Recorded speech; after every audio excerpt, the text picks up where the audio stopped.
Welcome to 5 Dubs by MDDC Press. I'm your host, Rebecca Snyder, the Executive Director of the Maryland, Delaware, and DC Press Association, which represents news media in our region. 5 Dubs focuses on the who, what, when, where, and why of local news media. We'll talk with the journalists about the stories behind the news. You can find more information about our guests in the show notes or on our website, www.5-dubs.com. Welcome.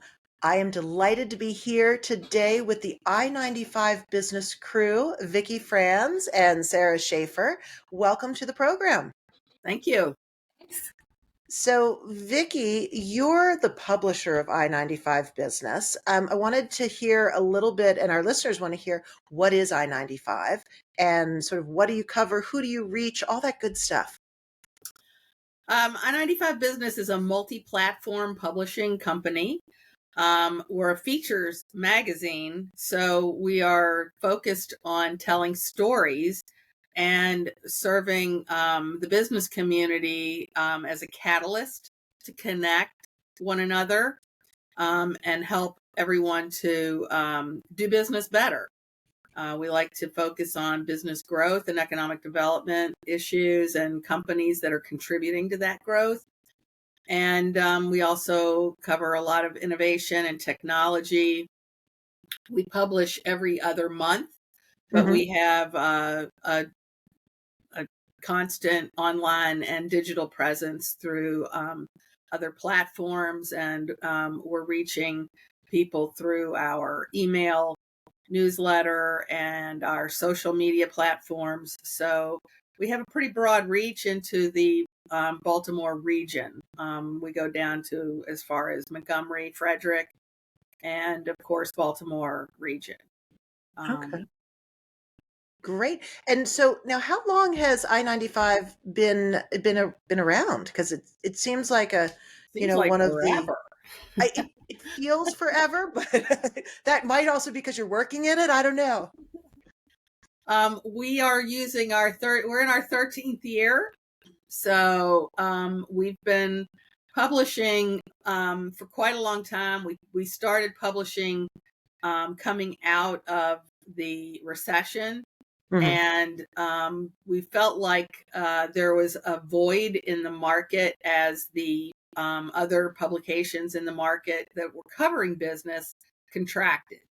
And you couldn't get information in any of the daily feeds, and even the corporately owned business papers were also under a lot of stress and had contracted their coverage as well. So that's why we launched a magazine in print 13 years ago. Well, and I do feel like a magazine and in print gives a different feel, sort of the editorially. And I wanted to turn to you, Sarah, to talk to you about sort of that editorial coverage, because, I think when I think of I-95 Business, it really is, the profiles that you do, sort of the story behind. And when Vicki said that storytelling is sort of the main push in some ways, I think that really comes through in the publication. And so I just wanted to understand kind of philosophically how that comes about and how that is different from what you might traditionally think of as business news. Yeah, well, so we think of, small business, family-owned businesses, things that, to Vicki's point, you don't see in the newspaper any longer. And with the sort of closure and contracture of local news, those sort of human interest stories that have a business angle definitely don't appear as often as they perhaps should. So we're happy to tell those stories. And, it's all journalistically sound, but we take a really human first approach to the content. So tell me how that kind of plays out when because you also have a much longer, you're competing with a lot of different cycles. So you're on social media, you have an email newsletter that comes out, and then you're also and you are working in a much longer magazine cycle. So how does a story, walk us through how you approach that business story with a human interest angle, with all those competing deadlines and still make it sound cogent, and work?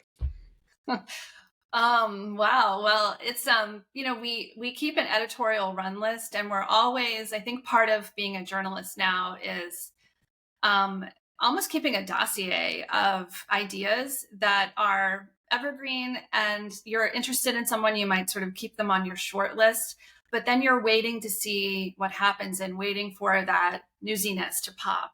So Hmm. we keep a long, long list and then a short list, and keep those current at all times, so that we're constantly assessing, okay, when's the moment to do this story? And, what's happening? What's the chatter?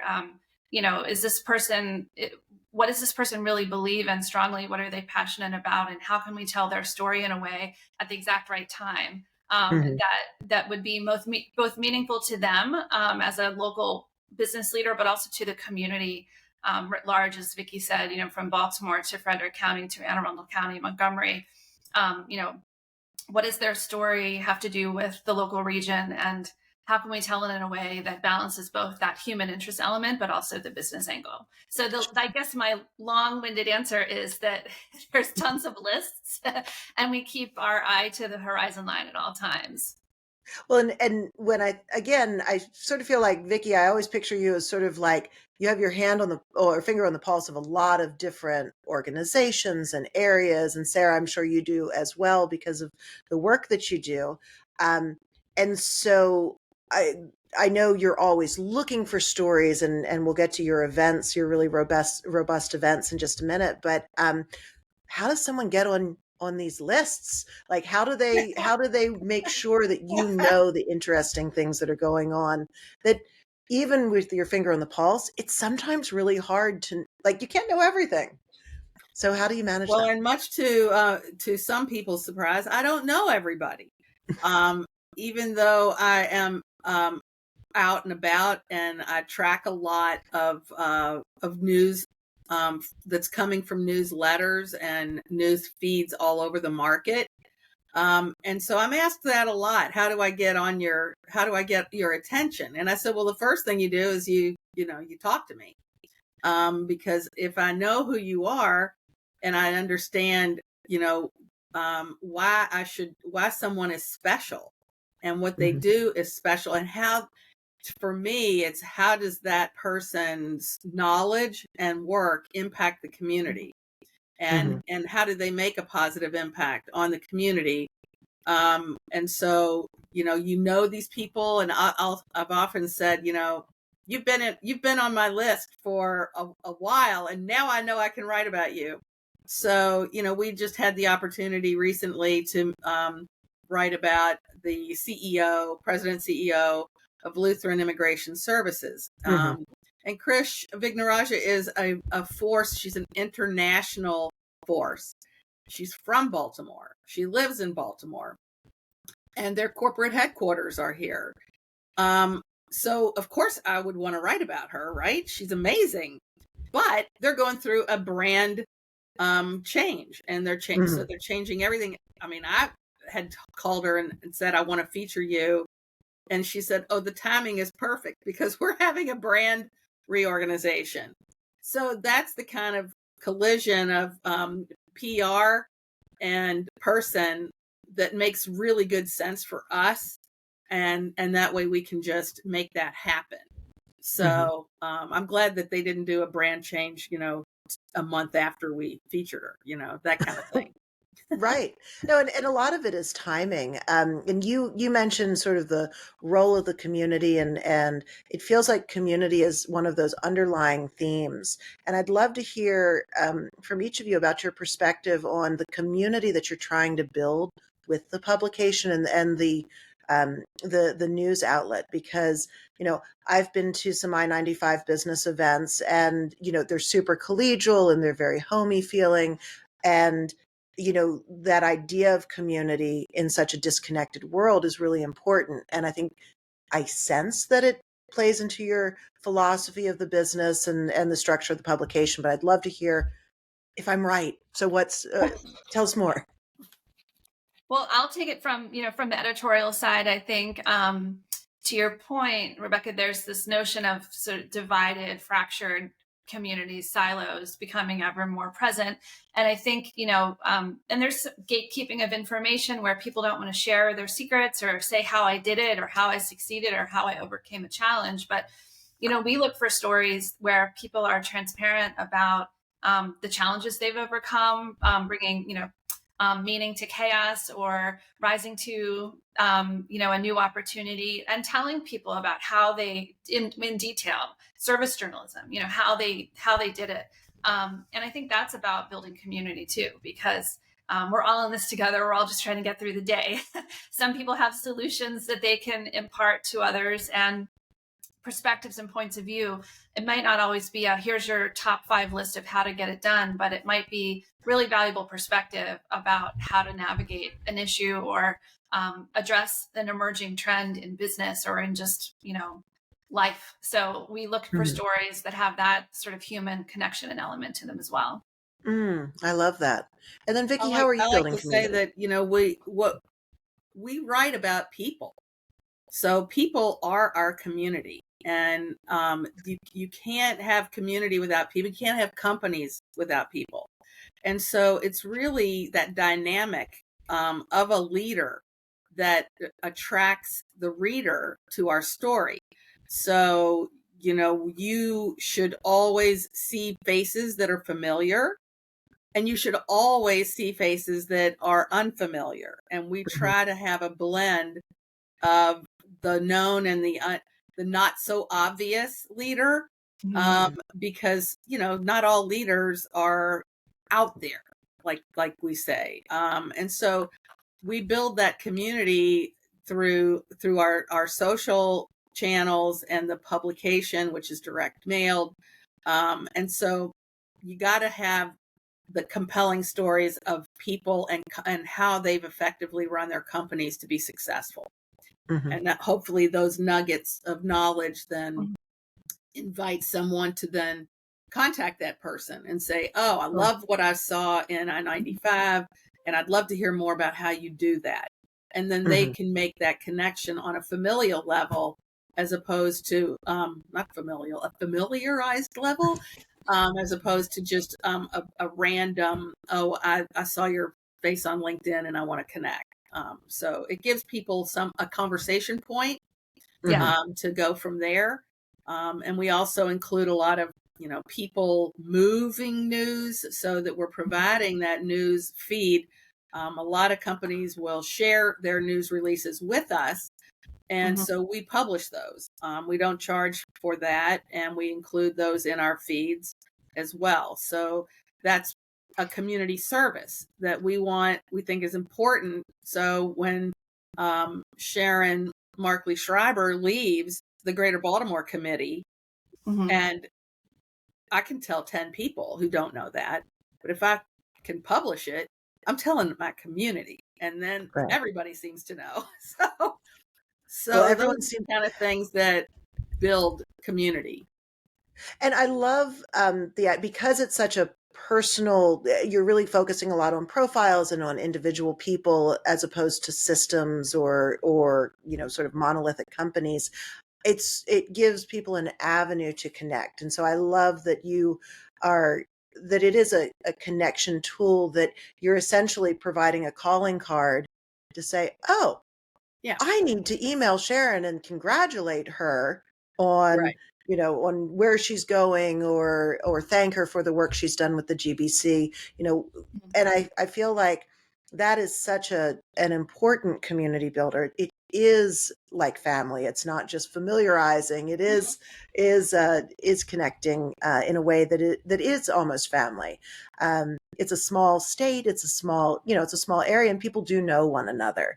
And so I wanted, because, Baltimore always gets that rap of Smaltimore. I wanted to ask you both about how you kind of break out of that sort of insular network. You talked a little bit that you want to see faces that you know and that you're not as familiar with. How do you how do you keep that idea of constantly expanding connections at the forefront? And how do you encourage people to break either into that insular world or out of their insular world? Go ahead, Sarah. Um, I kind of like to hitchhike into other people's worlds by asking to be invited into things. So I might know somebody who is in the biotech or I don't know, healthcare worlds in Baltimore, Greater Baltimore, and but we know each other because we both maybe worked in comms together or in journalism, rose up through the ranks somehow. But they're going to an event and it's all scientists that I want to be in that room. So I try to crash parties and hijack, other people's invitations, hitchhike in somehow. But yes, I mean it is small to more, but there are if there's a Venn diagram, there's all these, circles of influence, and Mhm. they do have some overlap. But I try to sort of jump out of the ponds that I'm familiar with and get into those other ones. And I think it's just by saying like, hey, what events are you going to, scientist? And then sort of figuring out how you can get in that room. And it's just a matter of asking. Sometimes it's Mhm. people just forget to sort of compare notes on the usual suspect events that they're going to, and then they don't get out of that sort of sphere of the same 50 people.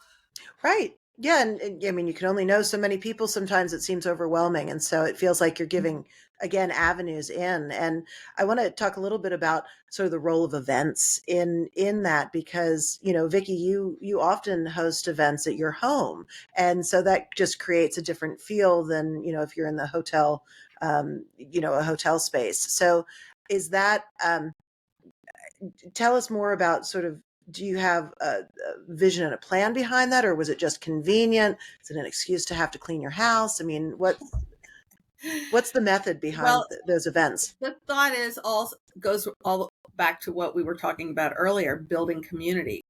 And it's very difficult to carve out a space for events in a market that's very crowded with events. Mhm. And so we didn't enter into that foray for, I don't know, probably 6, 7 years after we started publishing, just because we didn't want to be redundant in the market. Mhm. And so when we felt like we were firmly established and came up with a couple of ideas to do events, they've evolved to really I would articulate them as they're very intentional in who they're targeted to. Mhm. So we target and create um, events around a unique audience. So our women of influence, obviously women, Mhm. but we do 2 C-suite events a year. So with that, we're trying to connect that C-level audience that we have to meet one another in a way that is relaxed and comfortable, conversational, but also a little bit upscale. And then we are able to curate that to prevent or to not have a lot of salesy type people attending. And so we try to create that safe space where C-level can meet and talk and just get to know each other, Mhm. because they like to go to, well, I'm generalizing, of course, but you know, they're interested in meeting other people at their level as opposed to getting hit up for a job or for a product or something like that. So we protect the audience and have that integrity built into the way we promote it. And then we have other events that are general networking. I live in an old house. It's 200 years old. And so I'm kind of partial to old houses. So we do like to have a party here, but I've expanded and found another old house that I like in Columbia, Oakland Manor. So we're having we have our Italian garden party there. And then we add things that are unique to these events. So at the garden party, we do a wine tasting that's, Mhm. just a very simple, kind of fun, you know, inexpensive to expensive, and see if you can taste the difference between these wines. At the bourbon party, of course, it's all about the bourbon. It's bourbon. So Yep. We have that's a very fun party that's become very established, and people enjoy coming because it's, again, very relaxed, great food, great atmosphere, and then great people to meet. Mm-hmm. Well, it sounds like that's such a huge differentiator. It is, you're in a market that is doing a lot. There's a lot of business activity. There's also a lot of publications and a lot of media outlets. I think sometimes people forget, like they just concentrate on like the one or two that they might know, but there are, within the MDDC membership, within the Baltimore area, there's, at least a dozen. And so they're all in that sort of mix of their coverage and their events and things like that.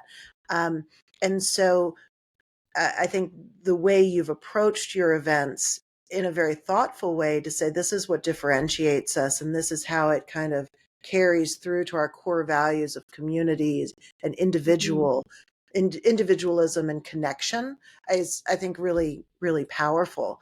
But what other ways do you look at how you consciously differentiate yourself?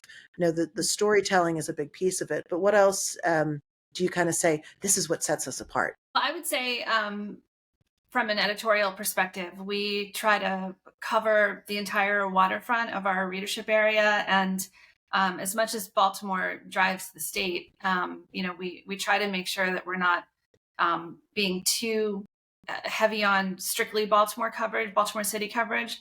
And we really try to make sure we're paying attention to, like I said, the jump, in the old days of media, when there were zoned editions of, Right. major newspapers where they had the Anne Arundel edition or the Carroll County edition, et cetera.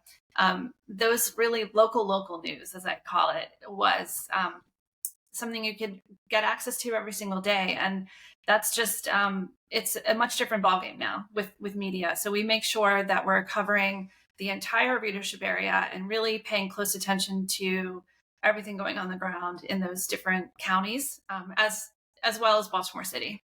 Whereas some publications really strictly focus on the city, the boundaries within the city, or maybe just outside of the city in Baltimore County. We try to broaden our aperture a little bit more.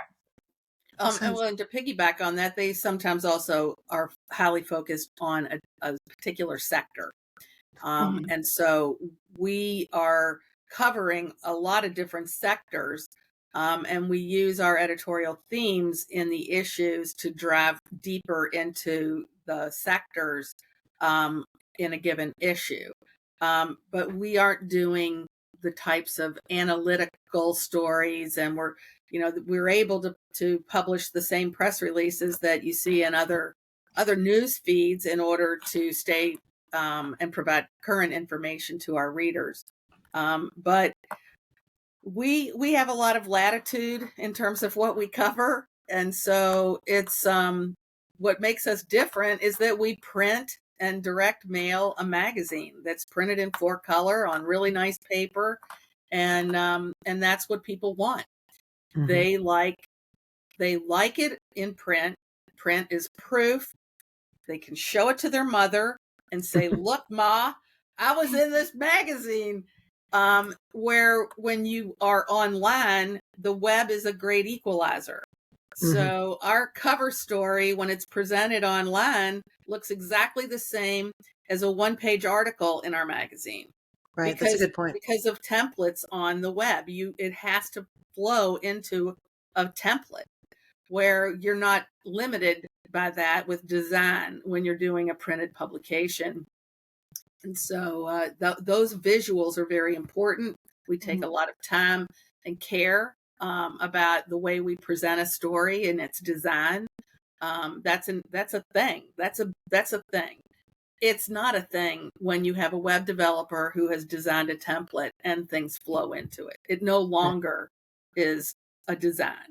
So I think the differentiator of having something that you can physically see, pick up, take, show, share, beyond what's on our digital assets is really important, and it's a big differentiator. No, and I agree, and certainly people approach print and online very differently. You know, they do. There is more gravitas in print for sure, and online is really convenient. And so it's in the model that you've created, you get to take advantage of both of those mediums. Um, and so I wanted to end a little bit with asking more about why you stay in this business, because it is hard. It is totally, it's difficult. Not only do you have to keep those, those spider webs out to sort of know what's happening everywhere, but the economics of publishing can be very demanding. Creating community can be difficult in fractured times. So for each of you, what keeps you in this business? 13 years is a long time. Hope you have 13 multiples of 13 ahead of you. But what keeps you going? Why do you stay with it? Vicki, why don't you go ahead first? It's what I do. It's really, I just think it's really important to promote successful businesses in this town. I love Baltimore. I've been here most of my adult life anyway. But it's a really fantastic environment. It is nice to have a town where you can create that community and have a lot of connections, and also have a lot of people that you don't know and make new connections. And so why do I do it? I get a lot of pleasure out of doing the research, reading about fantastic people, finding women of influence that are in all kinds of industries that just come across my news feed or some search I've done. And it's very gratifying to host events where people are connecting. I got a text the other day from a guy who said, "I just want you to know I closed a big deal on a connection I made at one of your events." And That's wonderful to want you hear. to know that. So those kind of things which are impacting business in a positive way, that's what I enjoy. I don't want to make people crazy. I don't want to make people angry. I don't want to talk about left and right. I want to talk about forward. And I think that's what really drives me. For me, it's it's like a big Rubik's cube, and always trying to twist things to get the right patterns and actually get something done. So that's why I do it. Why do you I do love it, it. Sarah? Well, I'm a journalist to the core, and it's storytelling is part of my DNA. I can't seem to shake it. So the whole, core of Bond Studios is storytelling, and they're with the sort of the change and the dynamism of news today. I think it's really important to continue to tell human interest stories, especially feature stories, profiles, stories that dig into the why behind people's actions. And people, what's that saying? Write something worth reading, or do something worth writing about. So, I like to think that it's great to be able to find those stories that people feel are worth reading, and then using the craft of journalism in 2023 to continue to, stubbornly tell those stories that really resonate and stick with people. So that's really my passion, and that's why I stick around. I love it. Well, and I am excited that you both are here and contributing to the community. There are not many independently women-owned businesses or publications in the state, in the country. So I'm really proud that we have I-95 here. Now, just for listeners and people online, I just want to clarify, if they want to find the publication, tell us the URL, because I always forget about the dash or the no dash. So help me out. There is no dash in I-95. So it's just i95business.com. And we should pop up right away. We've got so much content on our website, which, by the way, is an ungated website. So there's no subscription required. That's another huge differentiator for us. So if you want to share a story on our site, on LinkedIn, people can read it. Well, I feel like that's a huge invitation to the community. So thank you for extending that. And thank you both for coming to talk to me today. I really appreciate it. Thanks for having us, Thank you. Rebecca. Thanks for listening to 5 Dubs with Rebecca Snyder.